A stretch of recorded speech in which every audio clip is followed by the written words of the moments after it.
ரமதான் 13 சகர் சாப்பாடு என்னென்னு பார்க்கலாமா? பாஸ்மதி ரைஸில் ஜீரா ரைஸ் பண்ணியிருந்தேன். இன்றைக்கி ரொம்பவே சூப்பராக இருந்துச்சு. வறுத்த வெங்காயம், வறுத்த முந்திரி, கிஸ்மிஸ் பழம், நெய் ஊற்றி நல்லா சூப்பராக இருந்துச்சு ஜீரா ரைஸ்.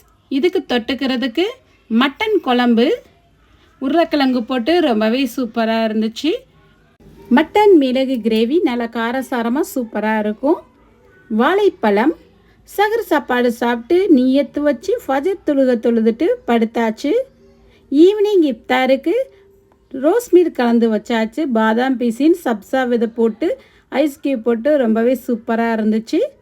நன்னாரி சர்பத் ரெடி பண்ணி வச்சாச்சு. சப்ஸா விதை போட்டு ஐஸ் கியூப் போட்டு ரொம்பவே சூப்பராக இருக்கும்.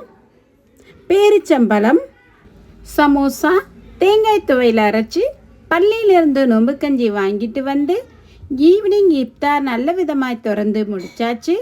எங்கள் வீட்டு சகர் இஃப்தார் பிடிச்சிருந்தா லைக் பண்ணுங்கள், ஷேர் பண்ணுங்கள், சப்ஸ்கிரைப் பண்ணுங்கள். நெக்ஸ்ட் விளாக்கில் பார்க்கலாம். பாய்.